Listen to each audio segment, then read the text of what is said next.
What does trauma do to that sense of safety?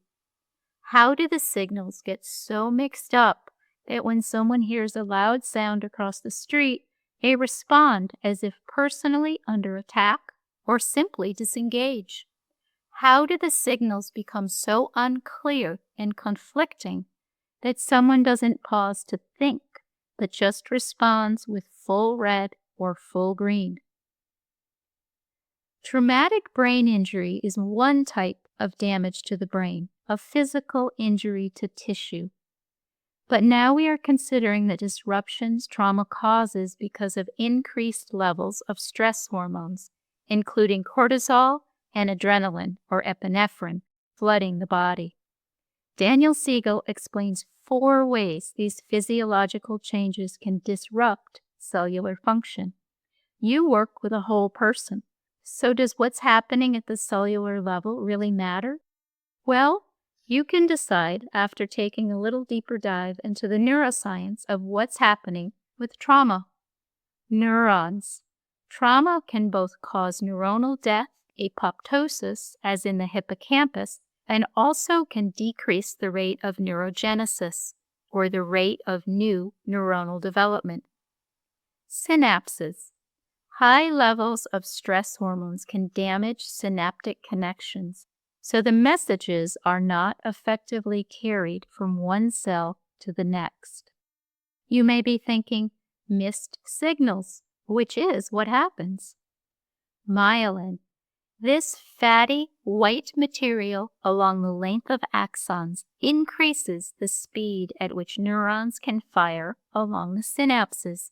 Trauma can damage the myelin sheaths and slow transmission times.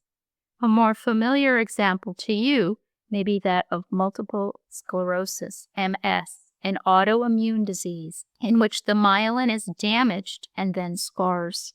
Signals get blocked, which is why people with MS continue to lose function.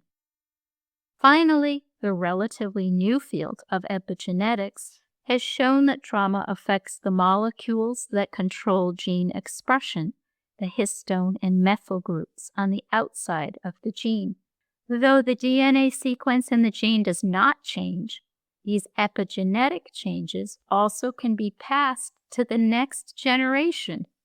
One example is the work by Michael Meaney's group showing how responses to stress can be epigenetic. He found that stressed rats gave birth to rat pups with low thresholds for stress. And the opposite was true. Mothers who had not been stressed had pups with much higher resistance to stress. Many interesting studies, including survivors of the Holocaust, done by Rachel Yehuda, and of survivors of 9/11, are available. It's yet another example of the nature-nurture interplay. The environment of the parent can alter the gene expression that is then passed down to the child. You may see a sense of possibility here. Perhaps you are thinking, a person is not in conscious control of these changes from trauma, and you would be right. Clinicians offer that this trauma fact can take the guilt and the shame out of the equation. Of course, so as not to sink into the mire of excuses, an individual can find ways to reestablish adaptive brain function and to build their own resiliency skills. The excuse of, "Oh, that's just the way he is, he's never going to change," is not true for most people. So now, let's look at how these cellular changes affect the bigger picture. What does disruption from trauma look like in the triune brain? Trauma can disrupt the basic functions of the reptilian brain. Examples include eating disorders, sexual dysfunction, sleep disorders, and low heart rate variability, HRV, or the way in which how we breathe affects our heart rate.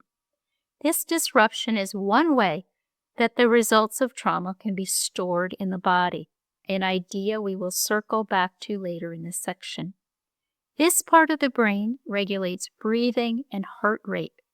In a healthy system, Our heart rate and breathing vary as we are active or at rest, excited or calm.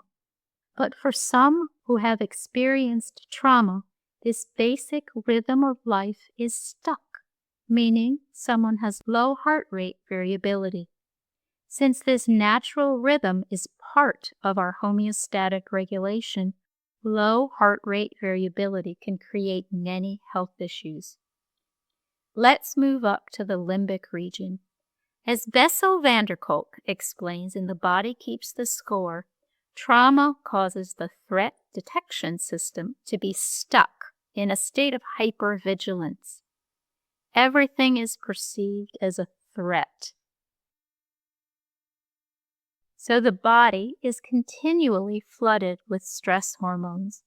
The HPA axis, the feedback loop for our stress levels, can stay in overdrive due to faulty detection of danger. Joseph Ledoux gives us a snake example to illustrate the point. Imagine you are walking along and see a snake. You may feel a moment of alarm until you realize it is a rope. Well, in my case, it was a stick.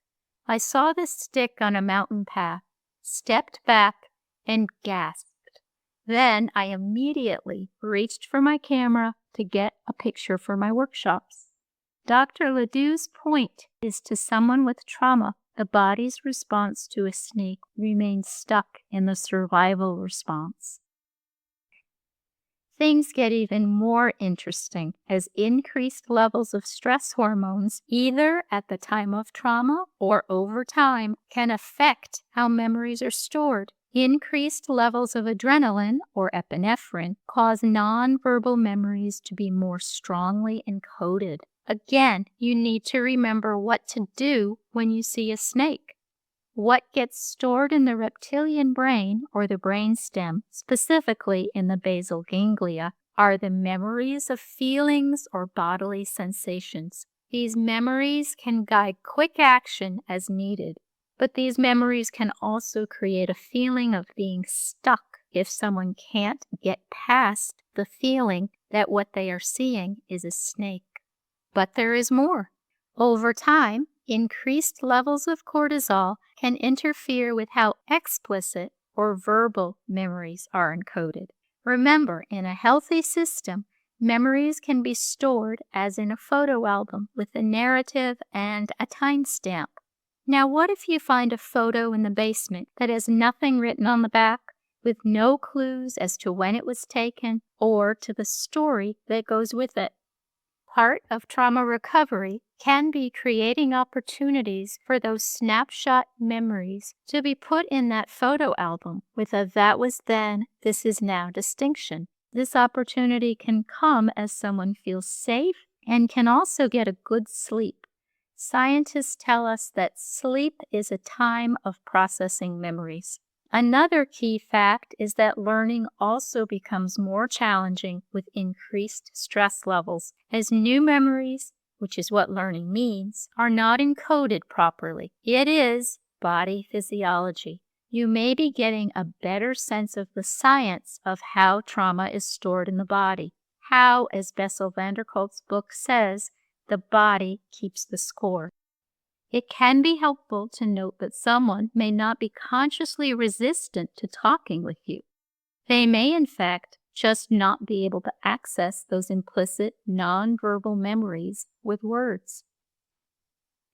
This understanding of trauma memory being stored in the body and not in the verbal part of the brain is why many trauma experts, including Pat Ogden, Peter Levine, and Bessel van der Kolk, offer that someone does not have to tell their story. The therapists can help to resolve the trauma with body-based modalities. If someone is not able to talk about something, or talking proves to be re-triggering, there are other ways to begin trauma recovery.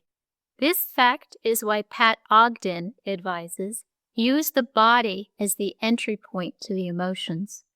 Ron Siegel offers a variation on Freud's idea of using dreams as the royal road to the unconscious. Dr. Siegel offers that the body is the royal road to the unconscious. Speaking of the body, if you like, let's take a few minutes to move and to breathe. When you are ready, gently press one shoulder back, then press the other shoulder back. The suggestion is to practice 3 shifting breaths with your palms facing forward. As you breathe in, shift forward. Today, one or both heels may lift. As you breathe out, release. As you breathe in, shift forward. One or both heels may lift. As you breathe out, release. As you breathe in, shift forward. One or both heels may lift.